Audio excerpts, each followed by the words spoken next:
तो hello hello भाई लोग, स्वागत है आपका आज के नए टॉपिक में। आज हम लोग पढ़ने जा रहे हैं इकोनॉमिक्स का एक नया टॉपिक जो कि है अल्प विकसित अर्थव्यवस्था की मुख्य विशेषताएं क्या हैं। ऐसी अर्थव्यवस्थाओं के आर्थिक विकास की मुख्य बाधाएं बताइए।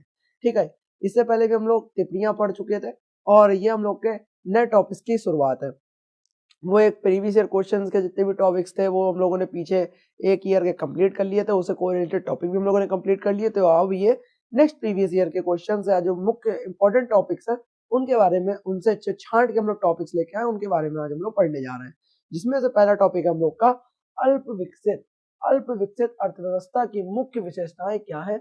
ऐसी अर्थव्यवस्थाओं के आर्थिक विकास की मुख्य बाधाएं क्या होती हैं, उनके बारे में हम लोग को बताना है। ठीक है, तो पढ़ना शुरू करते हैं। अल्प विकसित अर्थव्यवस्था की विस्तृत विशेषताएं और विकास की मुख्य बाधाएं निम्नलिखित हैं। ठीक है, पढ़ो भैया।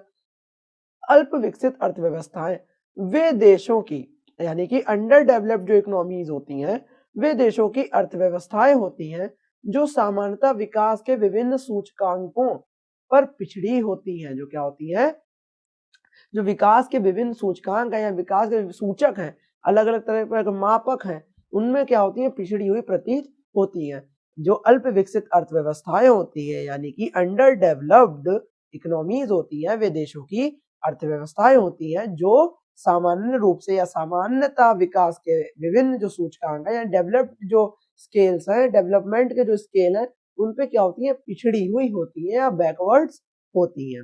ठीक है, इन देशों का विकास आमतौर पर बहुत धीमा रहता है। इन देशों का विकास क्या होता है, वो आमतौर पर क्या रहता है, बहुत ही धीमा रहता है, स्लो रहता है।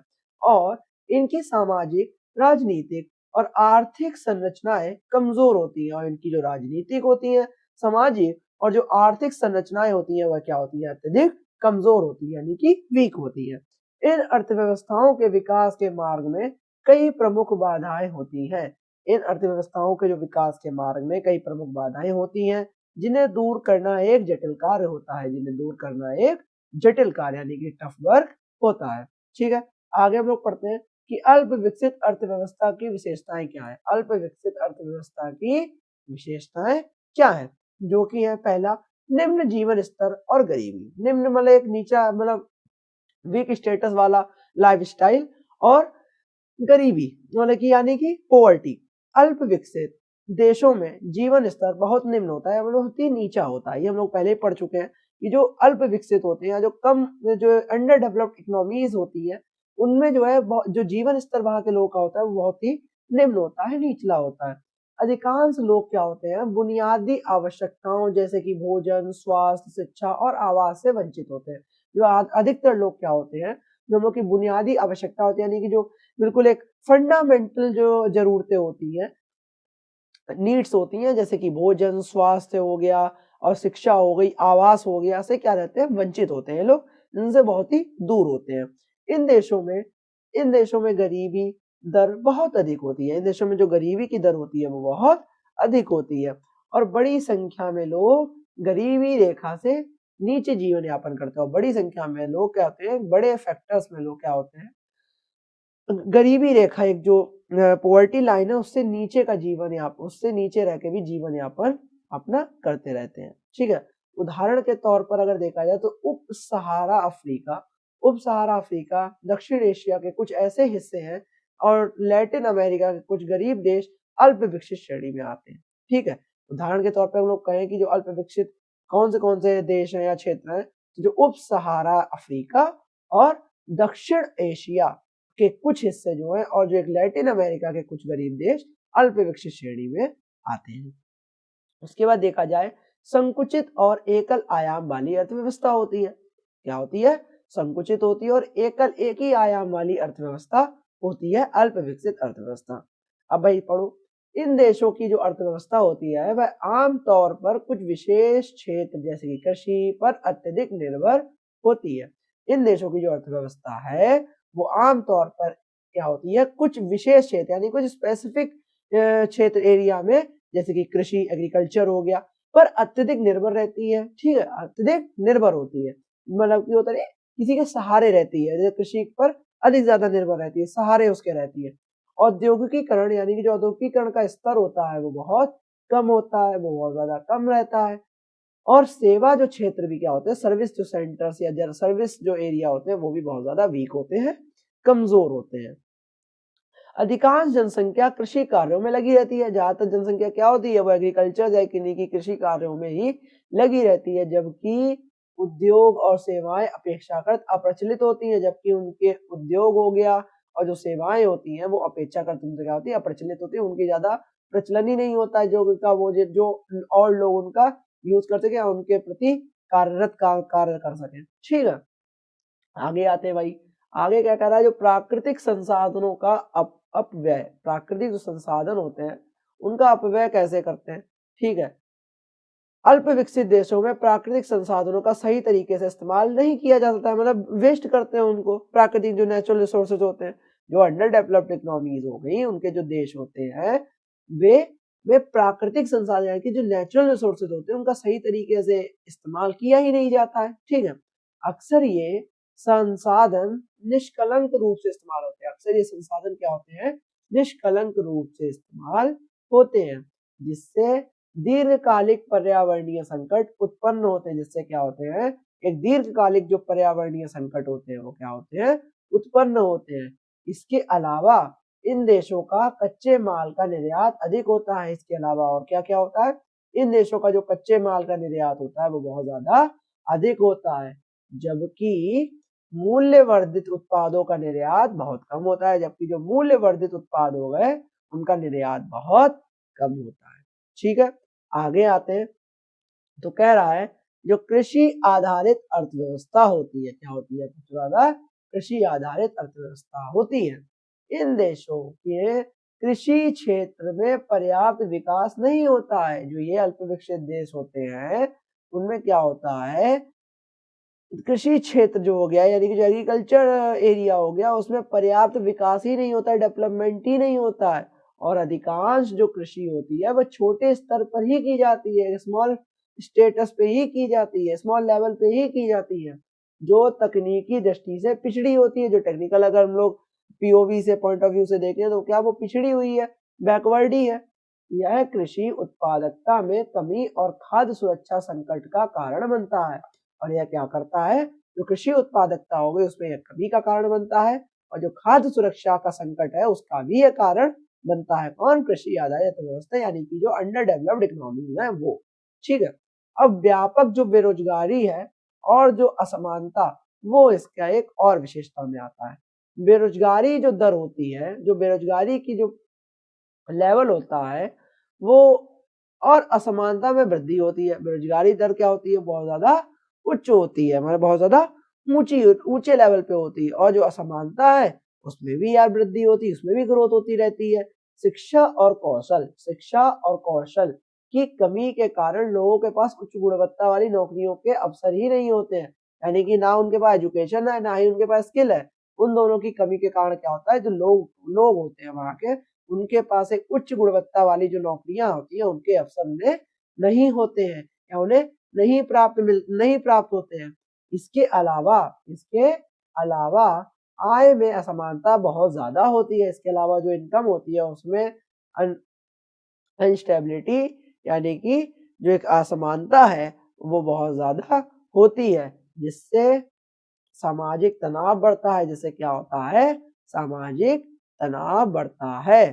ठीक है, उसके बाद देखा जाए तो अगला टॉपिक आ रहा है शक्ति संरचनाओं, यानी कि शक्ति संरचनाओं की अस्थिरता।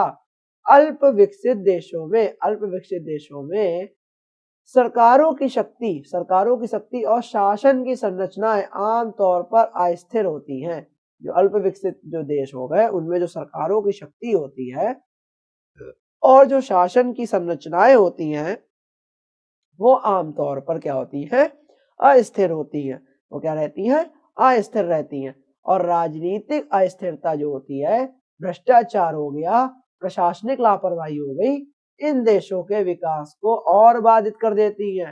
मतलब जो एक अल्प विकसित देश है उनमें जो सरकारों की शक्ति हो गई और जो शासन की संरचनाएं होती हैं वो आमतौर पर क्या रहती है, अस्थिर रहती है, अनस्टेबल रहती है।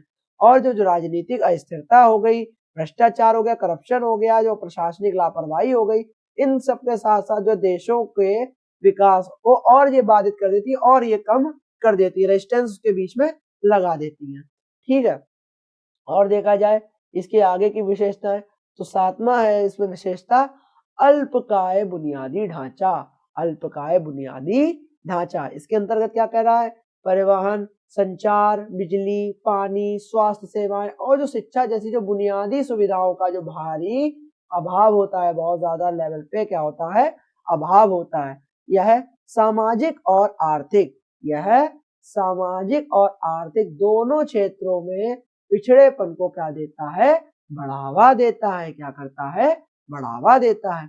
और जो असमर्थ बुनियादी ढांचा हो गया, आर्थिक गतिविधियों को प्रभावित करता है। और जो असमर्थ बुनियादी एक ढांचा है, वो जो फाइनेंशियल यानी कि इकोनॉमिकल जो गतिविधि हो रही है, एक्टिवनेस हो रही है, उसको क्या करता है, इफेक्ट करता है या इम्पैक्ट करता है, प्रभावित करता है। और निवेश की क्षमता को कम करता है। और क्या करता है, निवेश की क्षमता को साथ ही साथ कम करता है।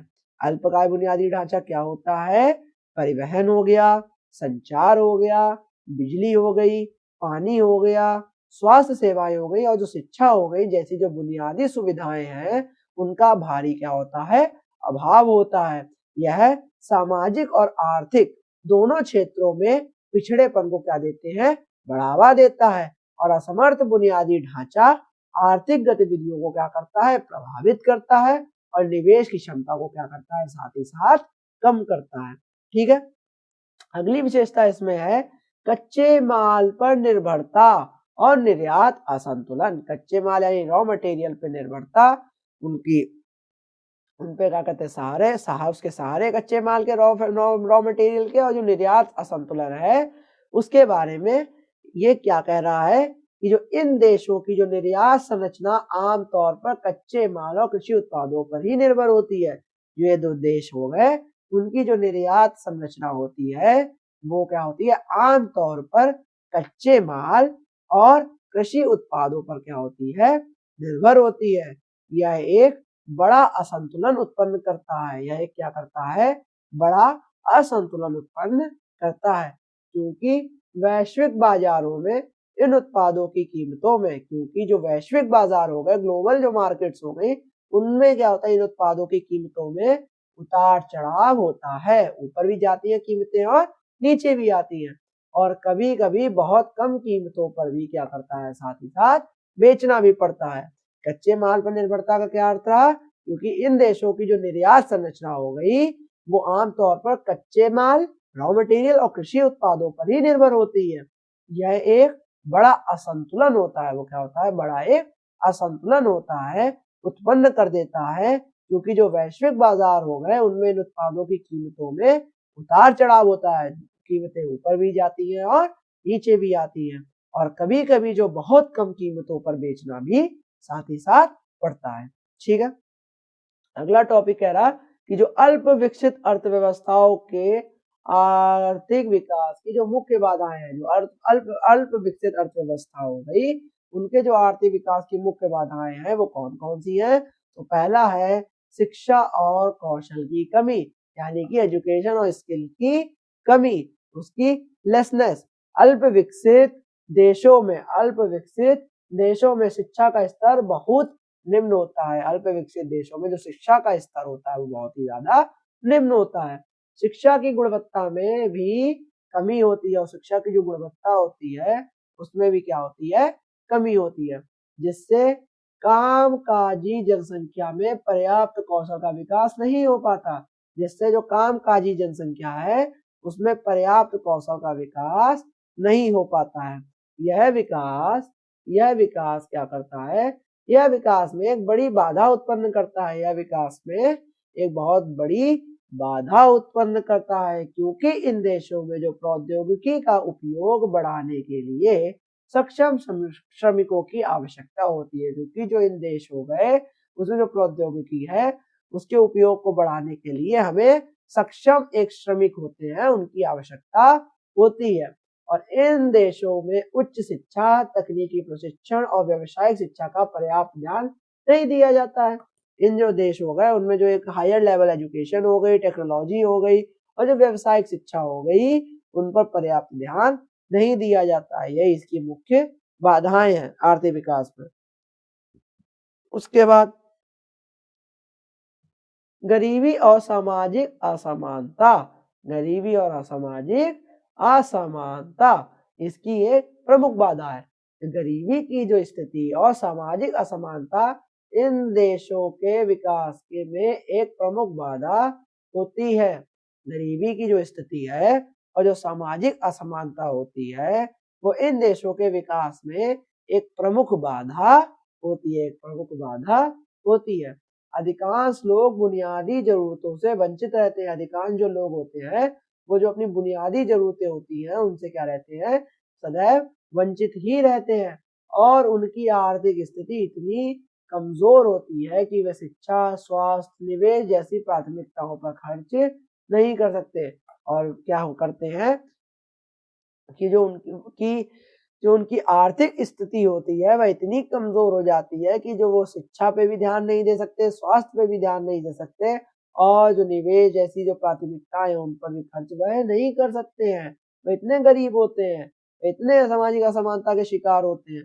ठीक है, यह गरीबी का चक्र लगातार टूटता ही नहीं है। यह जो गरीबी का चक्र होता है वह लगातार टूटता नहीं है और इससे विकास दर भी कमी आती है। इससे क्या होती है, जो विकास दर होता है उसमें क्या आती है, कमी आती है। ठीक है, एक देखा जाए तो अपर्याप्त निवेश, तीसरा है अपर्याप्त निवेश और वित्तीय संसाधनों की कमी। एक अपर्याप्त निवेश और जो वित्तीय संसाधन होते हैं उनकी कमी में क्या कह रहा है कि जो पूंजी का अभाव और वित्तीय संसाधनों की कमी इन देशों में निवेश को बहुत अधिक प्रभावित करती है। पूंजी का जो अभाव हो गया और जो वित्तीय संसाधनों की कमी हो गई वो क्या करती है, इन देशों में जो निवेश को क्या करती है, बहुत प्रभावित करती है या बहुत ज्यादा ही प्रभावित करती है।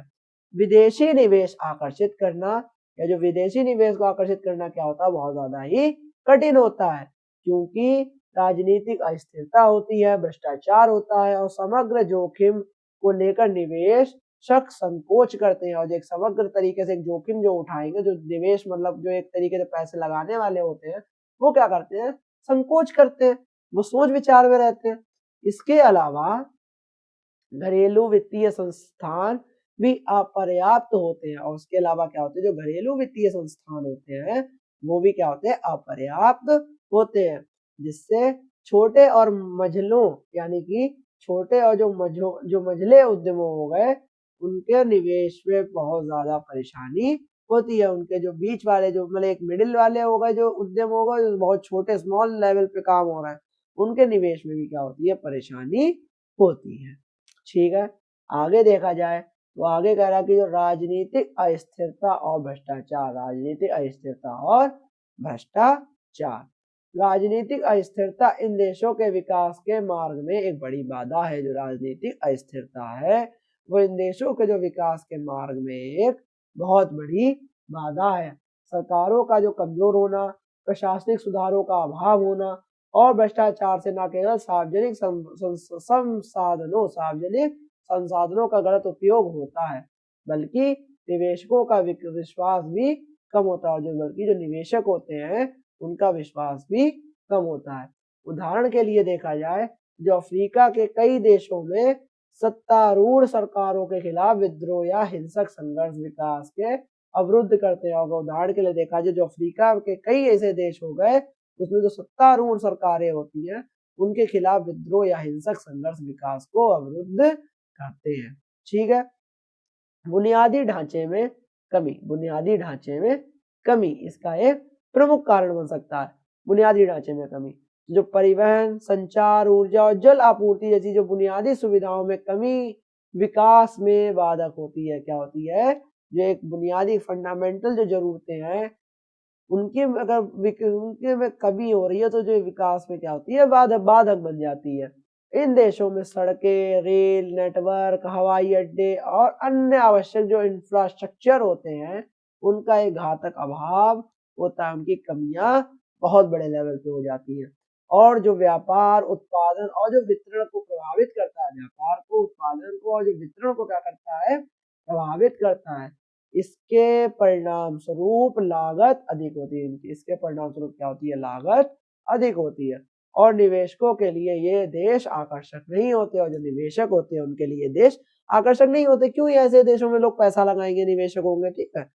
जो भाई पैसा लगाएगा या जो फंड रेस करेगा, तो वो उन्हीं में तो अपनी कैपिटल लगाएगा जो उन्हें प्रॉफिट बना के दे। जो ऐसे जिनकी अंडर डेवलप्ड इकोनॉमीज हो गई, इनका खुद का ही हाल ठीक नहीं है, वो क्या किसी को प्रॉफिट बना के देंगी, ठीक है, जो खुद ही लॉस में चल रहा है।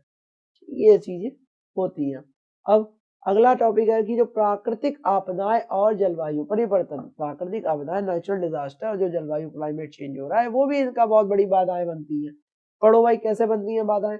अल्प विकसित देशों में जो प्राकृतिक आपदाएं जैसे सूखा, बाढ़, तूफान और भूस्खलन, भूस्खलन आम है। मतलब जो ये अल्प विकसित देश हो गए, उनमें जो प्राकृतिक आपदाएं होती हैं, सूखा, बाढ़, तूफान, भूस्खलन एक आम चीजें हो जाती हैं, आम तरीके से देखी जाने वाली चीजें हो जाती हैं, आपदाएं हो जाती हैं। जो इन आपदाओं से न केवल मानव जीवन प्रभावित होते हैं, इन आपदाएं, ये जो आपदाएं उनसे न केवल एक मानव ही जीवन प्रभावित नहीं होता है, बल्कि उत्पादन में भी भारी नुकसान होता है, बल्कि एक जो उत्पादन होता है उसमें भी एक बहुत बड़े लेवल पे नुकसान होता है। इसके अलावा जलवायु परिवर्तन में इन देशों में कृषि उत्पादकता को कम कर रहा है। जो इसके अलावा जो जलवायु परिवर्तन इन देशों में कृषि उत्पादकता को भी कम कर रहा है, ठीक है, जिससे खाद्य सुरक्षा संकट और बढ़ती गरीबी की समस्या भी उत्पन्न हो रही है। इससे क्या हो रहा है? खाद्य सुरक्षा संकट भी बढ़ रहा है, जो बढ़ती गरीबी है उसकी समस्या भी उत्पन्न हो रही है। उसके बाद आता है वैश्विक आर्थिक निर्भरता, वैश्विक आर्थिक निर्भरता। उसमें क्या कह रहा है कि जो अल्प विकसित अर्थव्यवस्थाएं हैं वो अक्सर विकसित देशों पर ही निर्भर रहती हैं। जो अल्प विकसित अर्थव्यवस्थाएं हैं वो हमेशा क्या, देखो जो अंडर डेवलप्ड है वो डेवलप्ड पे ही क्या रहती है, निर्भर रहती है। डेवलप्ड जो कंट्रीज हैं उन पर ही निर्भर रहती है। इन देशों का निर्यात मुख्य रूप से कच्चे माल और कृषि उत्पादों पर निर्भर रहता है। जो ये देश होते हैं अल्प विकसित वाले, उनका जो निर्यात होता है, एक्सपोर्ट होता है, वो क्या होता है, मुख्य रूप से कच्चे माल और कृषि उत्पादों पर निर्भर होता है। क्या होता है? कच्चे माल और कृषि उत्पादकता पर ही क्या होता है, निर्भर करता है। और इन उत्पादों की जो कीमत होती है वो वैश्विक बाजारों पर निर्भर होती है। और जो इन उत्पादों की जो कीमत होती है वो एक वैश्विक बाजार या ग्लोबल जो मार्केट होती है उस पर क्या करती है, निर्भर होती है। जब वैश्विक बाजार में उतार चढ़ाव होता है, जब जो वैश्विक बाजार हो गया उसमें क्या होता है, उतार चढ़ाव होता है, जो मार्केट होती है वो ऊपर नीचे जाती है, तो इन देशों की जो अर्थव्यवस्था में गहरी अनिश्चितता उत्पन्न होती है। जो जो इन देशों ऊपर नीचे जो कीमतों की वजह से इन देशों की जो अर्थव्यवस्था होती है उसमें गहरी अनिश्चितता उत्पन्न होती है।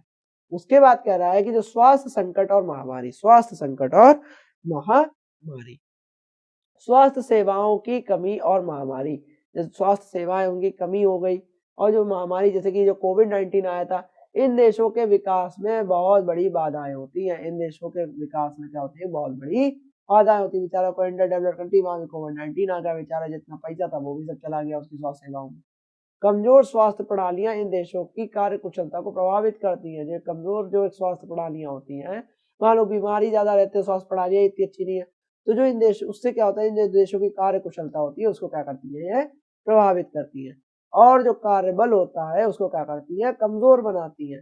यह सामाजिक और आर्थिक अस्थिरता को बढ़ावा देता है। यह क्या करता है, सामाजिक और जो आर्थिक अस्थिरता होती है उसको क्या देता है, बढ़ावा देता है, जिससे विकास की प्रक्रिया क्या होती है, रुक जाती है। जिससे जो विकास की प्रक्रिया होती है यानी डेवलपमेंट की प्रक्रिया होती है उस पर क्या होती है, स्टॉपेज लग जाती है, रुक जाती है, ठीक है। इसके बाद निष्कर्ष क्या कह रहा है, निष्कर्ष कह रहा है इस क्वेश्चन का आखिरी में कंक्लूजन, कि जो अल्प विकसित अर्थव्यवस्थाओं के सामने विकास की कई गंभीर बाधाएं हैं। अल्प विकसित जो अर्थव्यवस्था उनके सामने क्या है, ग्रोथ की कई गंभीर बाधाएं हैं, जैसे कि शिक्षा का अभाव, राजनीतिक अस्थिरता, गरीबी, बुनियादी ढांचे की कमी, वित्तीय संसाधनों का अभाव, ऐसी कई बाधाएं हैं जो क्या है, एक गंभीर बाधाओं के रूप में विकास के सामने बनी हुई है, अर्थव्यवस्थाओं के विकास के सामने बनी हुई है, डटी हुई है। इन बाधाओं को पार करने के लिए विभिन्न क्षेत्रों में सुधार की आवश्यकता है। इन बाधाओं को जो पार करने के लिए क्या है, जो विभिन्न क्षेत्रों का उनमें सुधार की आवश्यकता है, जिसमें शिक्षा, स्वास्थ्य हो गया, तकनीकी हो गया, उन्नति और प्रशासनिक सुधार क्या है, अत्यधिक प्रमुख है। साथ ही जो अंतरराष्ट्रीय सहयोग और निवेश के अवसरों को बढ़ाना भी इन देशों की आर्थिक स्थिति सुधारने में मदद कर सकता है। इन देशों की जो आर्थिक स्थिति है उनको सुधारने में ये मदद कर सकता है। ठीक है, तो ये हम लोग का टॉपिक था, जो कि था अल्प विकसित अर्थव्यवस्था की जो बाधाएं हो गई, उनकी जो कमियां हो गई, उनकी विशेषताएं हो गई, उसके बारे में हम लोग को पढ़ना था। अल्प विकसित अर्थव्यवस्था की प्रमुख विशेषताएं और अर्थव्यवस्थाओं के आर्थिक विकास की प्रमुख बाधाएं, ये दो टॉपिक लोग पढ़ने थे, जो कि हम लोगों ने बहुत ही डीपली तरीके से और आराम से पढ़ लिए। अगर आपको बाय चांस ना एक बार में समझ में आया तो आप वीडियो को दोबारा रिवाइंड करो, 1.5x पे लगाओ और उसको आराम से पूरा देखो, इससे आपको अच्छे से समझ में आ जाएगा। और अगर ऐसे वीडियोस आप देखना चाहते हो तो चैनल को सब्सक्राइब भी कर लेना, लाइक और कमेंट तो करते ही रहा करो यार, ठीक भी लगता है और कोई दिक्कत वाली बात नहीं है, ऐसे टॉपिक्स आते रहेंगे। तब तक के लिए जय हिंद, जय भारत।